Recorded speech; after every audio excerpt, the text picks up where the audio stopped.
Hello and welcome back to the JJ's Declutter podcast. I'm Julie and Janis is here with me, and we are bringing you a magazine moments episode. Yes, what we have done is we have chosen just a couple articles because right now is spring cleaning time. And so we thought, there are so many articles out there about spring cleaning, old articles, new articles, everything in between. And so we found a couple that we like because it has like some numbers for you. And I know for me, that just kind of helps me keep things. It's like, oh, you know what? I'm not alone in this. And then the other one has, they both actually have a few things that we truly believe in and some things we don't, but some things that we truly believe in. So we wanted to make sure that we shared those with you too.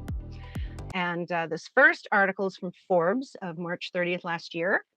And what they're talking about is that 8 in 10 Americans plan to participate in spring cleaning. That's 8 a in lot. 10. Yeah. And let's see, what else have they given us here? It's 14% plan to clean more thoroughly than they did last year. It's like, yeah, okay, that's usually me. And it's a good time to target the areas in your home that get overlooked also.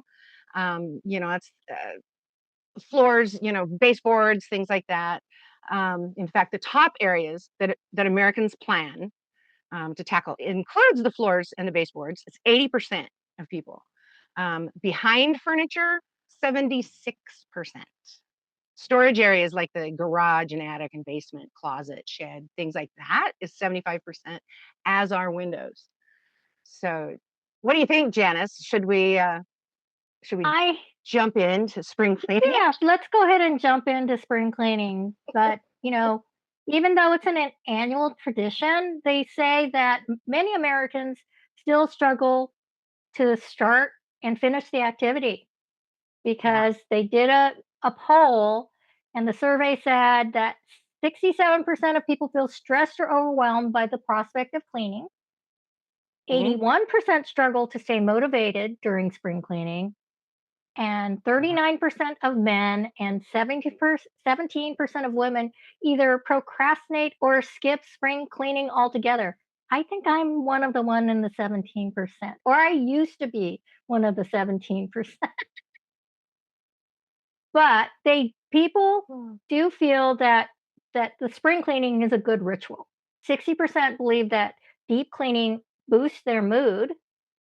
36% feel like the clean space fuels productivity, and 36% believe spring cleaning creates a more relaxing environment.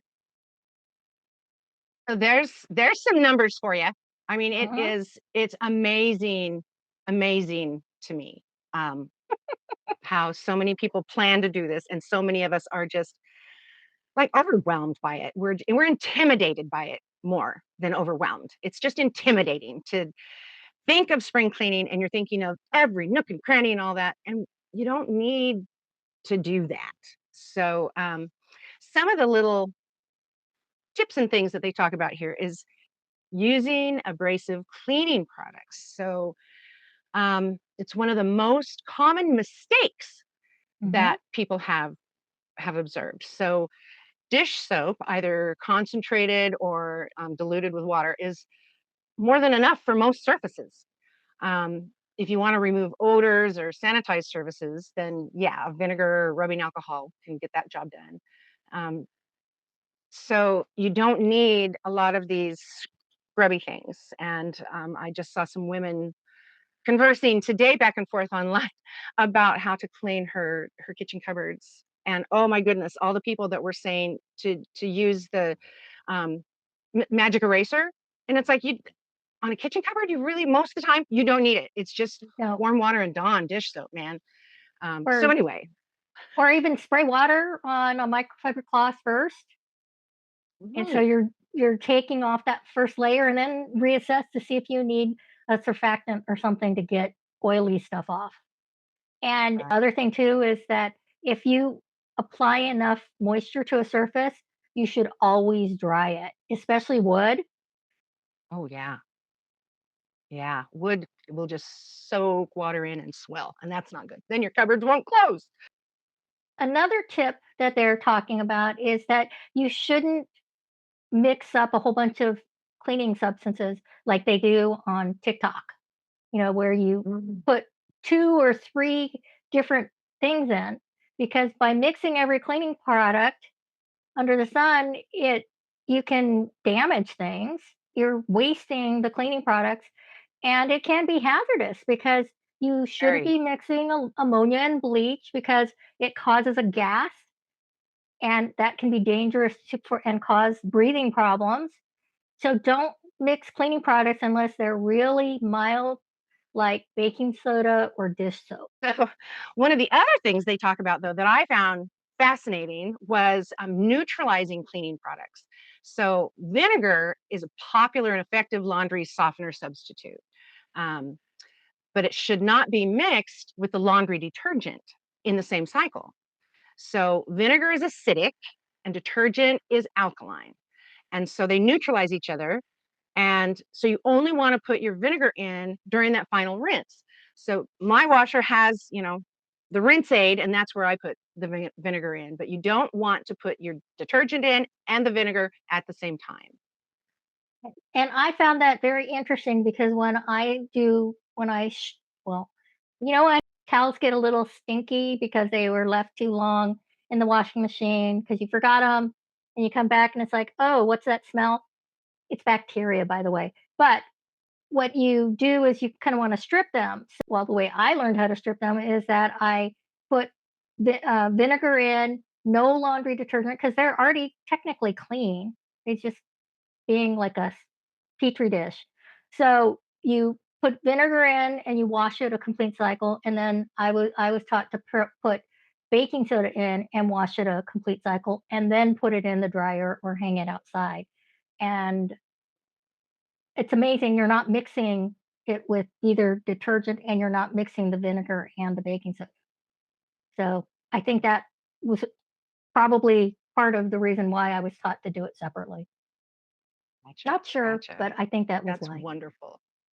So one of the things that we really, really did agree with this article Mhm. was declutter first. So you want to sort and purge before you start cleaning because there is no reason to clean something you're getting rid of.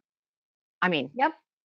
it's like, yeah, wipe the dust off the top and put it in the donation bank.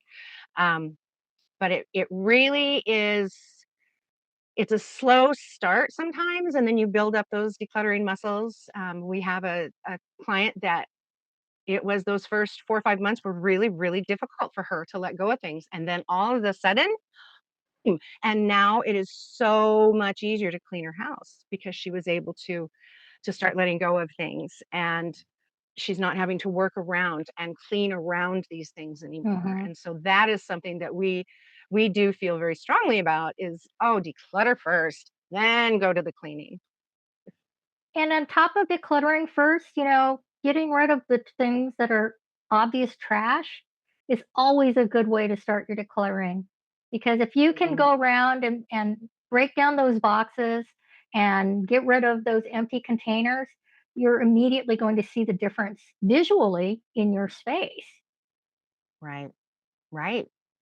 And I mean, it's just if you're going to store things in containers so that it's, neater and more efficient, there's a couple things to keep in mind. Number one, never buy containers until you are done decluttering so that you know what you need because you more than likely are going to have containers you can use already in your home.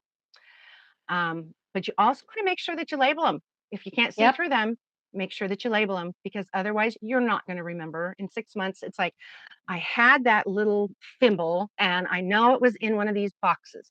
That's not what you want to happen. You don't want a doom box, didn't organize, only moved. You want And it organized so that you can find it. It doesn't need to be and out where you can labeling see it. Yeah, go ahead. labeling things helps other people in your family find things too. Really does. And I found that the most helpful when caring for my parents towards the end of their life, and had some things labeled so that if anybody came in to help them, it was easy for them to find it. It's like, okay, this I can do. Mm-hmm. And that is very helpful. So the next thing they talked about was inventory your cleaning supplies, and is a good thing to do a couple times a year anyway. Um, you don't need all these specialty cleaners. You really, really don't. An all-purpose spray for your small washable areas, and that's a easy one you can make yourself. Mm-hmm. Just get yourself a jar, put your orange peels, or Janice likes to use lemon, put your citrus peels in there and cover them with vinegar. And then I put mine under my kitchen sink and I shake it up every week or so. And I let it set for 2 to 3 weeks, sometimes longer if I forget. And then I simply strain it out into a bottle, and I can use some of that. I can cut it down with water, or I can use it full strength, and it costs next to nothing, and it works really, really well. So that's a good all-purpose spray. They also do mention having, an all-purpose powder liquid cleaner for large washable areas, and that makes me think of the I can't remember what it's called. Um, it's the like liquid comet is what I want to say. But anyway, you use it on the top of your glass stove, and so it's a liquid cleaner for that. Um, Mm-hmm. I have found that I didn't need the actual, because they when you buy a stove, they give you the little bottle as sample, whatever. It's great, but I was able to do it with baking soda Mm-hmm. and water, and it was fine. So vinegar, baking soda, those are some of my real go-tos. Did you want to cover some of these, Janice? No, go ahead. Okay, There so I there's mean, there's some of these things that, I mean, obviously you want to use chlorine bleach. You want to have chlorine bleach because it's an effective disinfectant and a sanitizer if you're trying to mhm, get rid of mold or mildew and things like that. You may right, want to have a glass cleaner and a furniture mhm, dusting product. Um, right. but it's interesting because, and I am not a Norwex consultant, but I do have a lot of Norwex products because I I like being able to wash something with just water and a microfiber cloth. And that's And they become my work go-to. so well. Don't Yeah, have as especially for much cleaning glass. products anymore. Right, Just right. don't. So, and I know they're spendy, Yeah. but They last a my long first ones time. I got 2, 3 years ago, and I'm still using it. Now, had I bought a bottle of cleaner 2 to 3 years ago, that would be empty, and I'd be moving on to another one. And I have this cloth that I use with water, and it's fabulous. So yes, we are not distributors of that product, but boy, we believe in it. Maybe we should be, but no, I don't Yeah. want to take that on. But I like it So for for cleaning the floors. I like it for cleaning glass. I like mhm. it for cleaning my stainless steel. I mean, it's very useful. So you do So, want a furniture dusting product, like a microfiber cloth. I really like the ones that are more like, I want to say velour. Is that right? That dusting mitt, and I oh, use a rubber brush on it, which helps charge it to make it kind of electrical, and then you can just wipe, and it just grabs stuff like a Swiffer does. But instead of having to buy and dispose of all these Swiffers, I'm able to just brush the dust off and keep going. So I do like that, but I also do love my Swiffers. What am I saying? Love my Swiffers. so Okay. they're giving some hints on how to how you decide to tackle your cleaning. And the survey says that 58% of Americans focus on cleaning one room at a time, while others prefer the group task, like cleaning all the windows at one time or saving all the vacuuming until the end of spring cleaning, because that's after you've done dusting and things like that. Um, and if you are going to clean your room one room at a time, you need to decide what order you want to clean the rooms in. Um, and they're recommending that you clean the rooms need the most work or get the most traffic first. So Mhm. if your cleaning plans are derailed, you'll still be proud of what you've actually done. And actually that Right. makes sense. And we always talk about this when we give you step-by-step cleaning of rooms, which we've done in other podcasts. So if you want Yeah. to know how to clean a specific room, just look through our podcast directory and you can find some. But you want to work from the top of the room down. So if you're Use dusting gravity. or you're cleaning, you know the dirt's going to fall down and you don't end up cleaning the floor 2, 3 times.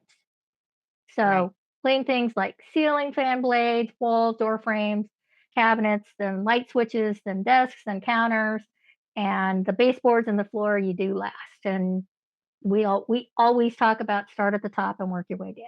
And that's even if you're just Absolutely. cleaning like one shelf.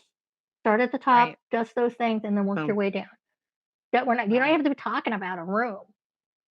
Well, and then you also want to think about things that are going to be a big to do, like Mhm. removing your curtains and getting them washed. So think about those, your comforters, blankets, all that kind of stuff. Are you going to take care of those this spring and um, give yourself time for that? So that Or is even that is ask something for that you help. want to keep in. Absolutely, absolutely ask for help. Why do you So have to clean everything? right, right. Get somebody else to help you.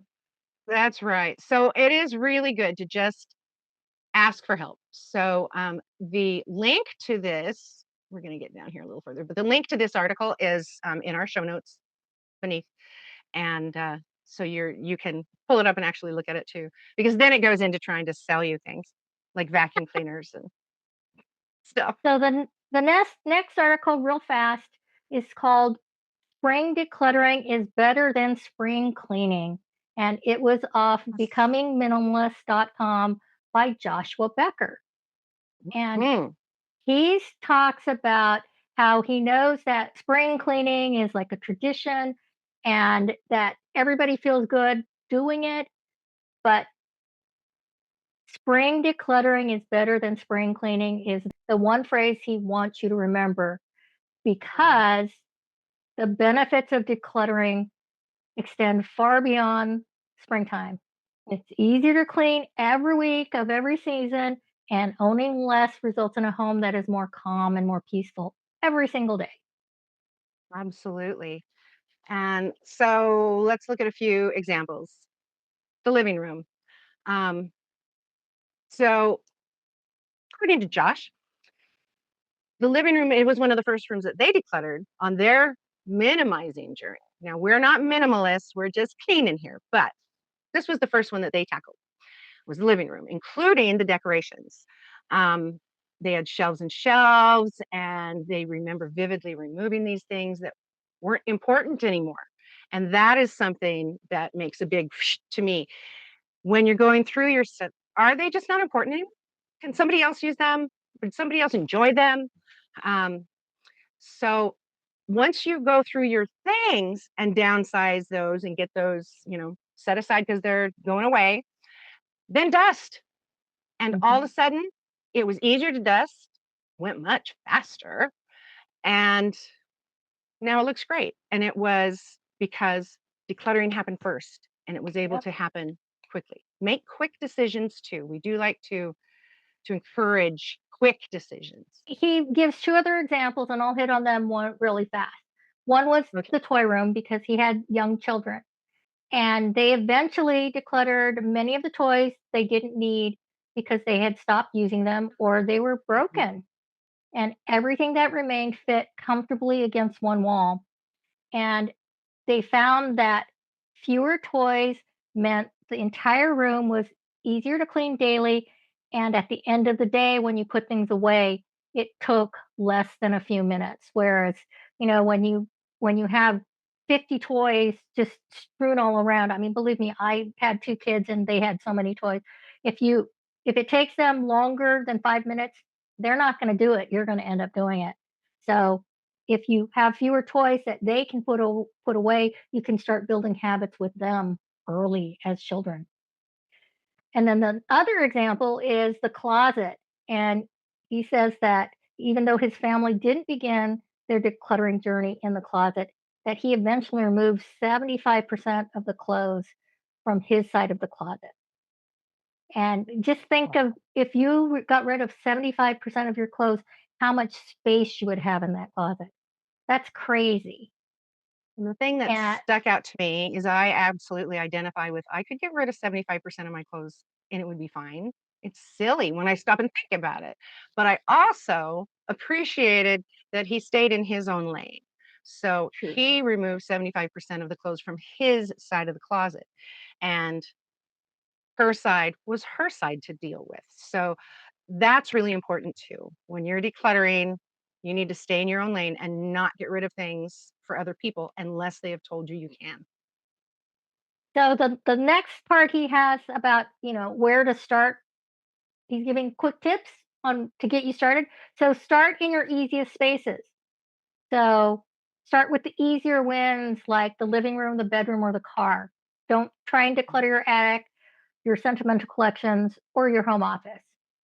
And number Right. 2, begin in your lived in areas.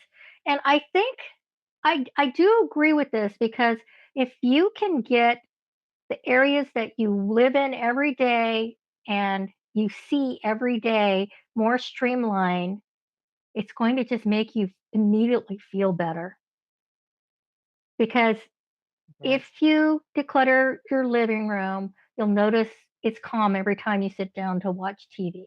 Or if you declutter your kitchen, you'll notice it so much easier to prepare the meal and clean the kitchen at the end of every evening. It's just going to be so much easier. Now, he's saying that you should physically touch every item in your home. I don't know if I agree with that. I think you actually will do it. I don't know if you have to consciously do it. I Well, mean, like say, I don't feel I'm that you going to need to go and touch consciously everything in my touch. home. Yeah. You need to look at them, touch them with your eyes. So you look at it so that you know it's there. So you need to be aware. And one of the things that helps doing that is using your phone and taking a picture. Mhm. So take a picture of a drawer that you're going to work on. And then when you look at the picture, you're going to see things that you didn't notice before, which is fascinating because that's clutter blindness. And so that's a good thing. And when you're getting rid of things, you ask yourself, do I need it? Why do I have this? Do I actually use it? And if I didn't have it, what would I use? Mhm. And that will help. And then just donate. Yep. So, I think and that's pretty much the tips that he had in his article, and we agree in most of those things. I mean, I think we agreed with 95% of everything in that article. right, So we wanted to right. let you know it was out there. And that you Absolutely. should declutter before you clean, even if it's not Absolutely. spring, Every right? week. Every All day, right. do a little decluttering. There you go. Every day, just a few minutes. So with that, we are going to let you go now. Don't forget to check into us on abcdeclutter.com and on Facebook at ABC Declutter with JJ community. And we will see you soon. Yep. Keep it simple. I couldn't remember the word. And keep it intention. and And as always, keep decluttering. Oh my God, we're good.